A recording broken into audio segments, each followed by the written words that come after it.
ریا ایک چھوٹے سے گاؤں کی رہنے والی اور کم پڑھی لکھی لڑکی تھی۔ اس کے باوجود اس کی شادی شہر میں ایک اچھے گھرانے میں ہو جاتی ہے جو کھاتا پیتا گھرانہ تھا۔ ریا، ماں صبح صبح کسی کام سے چلی گئی ہے، تم بنا دیر کیے میرے لیے ناشتہ بنا دو، مجھے دیر ہو رہی ہے۔ اے جی، میں ابھی آپ کے لیے ایسا ناشتہ بنا کے لے کر آتی ہوں کہ آپ اپنی انگلیاں چاٹتے رہ جائیں گے جی۔ ریا جلدی سے رسوئی گھر میں جاتی ہے۔ رات کے سارے جھوٹے برتن اب تک ویسے کے ویسے ہی پڑے ہوئے ہیں۔ ایک کام کرتی ہوں، میں انہیں جلدی سے بڑی والی مشین میں ڈال کے دھو لیتی ہوں۔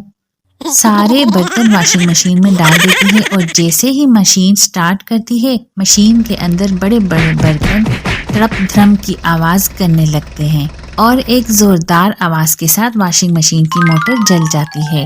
یہ کیا کیا؟ اس میں آگ لگ گئی۔ ارے بے وقوف، کس نے کہا تھا تم سے واشنگ مشین میں برتن دھونے کے لیے؟ تو آپ ہی نے تو مجھ سے کہا تھا جی۔ ارے یار، وہ میں نے ڈش واشر کے بارے میں کہا تھا، واشنگ مشین میں تو صرف کپڑے دھوئے جاتے ہیں۔ بہت نقصان ہو گیا جی۔ اب وہ تو اس کا مستری ہی بتائے گا، 8-10 ہزار سے جیب ڈیلی کرنی پڑے گی۔ اچھا، اب میں جا رہا ہوں، باہر ناشتہ کر لوں گا، اور تم خدا کے لیے ماں کے آنے تک گھر کی کسی بھی چیز کو ہاتھ مت لگانا۔ کافی چھیڑ کر راہل گھر سے چلا جاتا ہے۔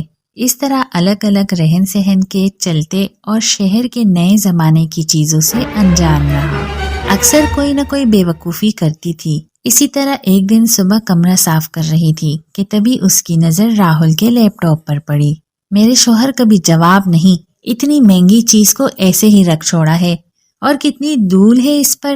ابھی اسے صابن سے رگڑ کر صاف کر دیتی ہوں۔ لیپ ٹاپ کو صابن سے دھو کر کپڑوں کے ساتھ سوکھنے کے لیے رسی پر ٹانگ دیتی ہے۔ شام کو جب راہل گھر لوٹتا ہے تو اپنے لیپ ٹاپ کو اسی طرح رسی پر لٹکا دیکھ کر اس کی آنکھیں پٹی کی پھٹی رہ جاتی ہے۔ اے خدا، میرا 50,000 کا لیپ ٹاپ اس طرح رسی پر کیوں لٹک رہا ہے؟ کیا ہوا ہے جی؟ کیا ہے اب یہ؟ ایسا مت کہنا کہ تمہارے گاؤں میں لوگ لیپ ٹاپ کو اسی طرح دھو کر سکھاتے ہیں۔ آپ کو پتہ ہے جی اس پر کتنی دھول جمی تھی؟ ایک تو خود اپنی چیزوں کو صاف صفائی سے رکھتے نہیں، اوپر سے جب دیکھو مجھے آنکھیں دکھاتے رہتے ہیں۔ اے خدا، اس پاگل عورت کا میں کیا کروں؟ ریا رونے لگتی ہے۔ تبھی وہاں ریا کی ساس آ جاتی ہے۔ ارے ارے، کیا ہوا؟ اتنی زور سے کیوں چلا رہے ہو؟ باہر تک آواز آ رہی ہے۔ اپنی آنکھوں سے دیکھ لو، آپ کی لاڈلی بہو نے میرے اتنے مہنگے لیپ ٹاپ کے ساتھ کیا کیا ہے۔ اب یہ کسی کام کا نہیں بچا۔ ارے غلطی تو انسان سے ہی ہوتی ہے نا، تو اسے پیار سے بھی تو سمجھا سکتا ہے۔ ارے بیٹا، گھر گرہستی کی گاڑی ایسے نہیں چلتی، شوہر بیوی دونوں کا آپس میں میل ہوتا ہے اور یہ بہت ضروری ہے۔ اور تو ہے کہ جب دیکھو اس پر دھونس چپاتے رہتے ہو۔ بڑا آیا، چل بہو یہاں سے۔ راہل بھی منہ بنا کر وہاں سے چلا جاتا ہے۔ پھر ایک دن ریا بازار میں خریداری کرنے جاتی ہے۔ ارے بہن جی، ایسا سامان آپ کو پورے بازار میں نہیں ملے گا، صرف اور صرف 600 روپے کا ہے۔ باپ رے باپ، 600 روپے؟ ارے بھیا، 100 روپے کی 600 میں دے رہے ہیں، 100 روپے کی 600 میں دے رہے ہو۔ ارے لوٹنا ہے تو جا کے بینک لوٹو، ہم غریبوں کو کیوں بے وقوف بنا رہے ہو؟ رہنے دو جی، نہیں چاہیے ہمیں۔ ریا وہاں سے جانے لگتی ہے، تبھی دکاندار اسے آواز دیتا ہے۔ ارے بہن جی سنیے تو۔ اچھا، کتنے روپے دیں گی؟ 200 روپے۔ ارے بہن جی، یہ تو بہت کم ہے، ایک کام کرے 400 روپے دے دیں بس۔ 200 سے 1 روپے بھی نہیں دوں گی، دینا ہے تو دے دو ورنہ میں جا رہی ہوں۔ اچھا ٹھیک ہے، 200 روپے دے دیجئے، ویسے ہی صبح صبح کا ٹائم ہے۔ اسی طرح ریا پورے بازار میں گھوم گھوم کر خریداری کرتی ہے۔ شام کو جب راہل گھر آتا ہے تو گھر میں سامان کا ڈھیر لگا دیکھ کر چونک جاتا ہے۔ ارے باپ رے، لگتا ہے پورا بازار خرید کر کے آئی ہے۔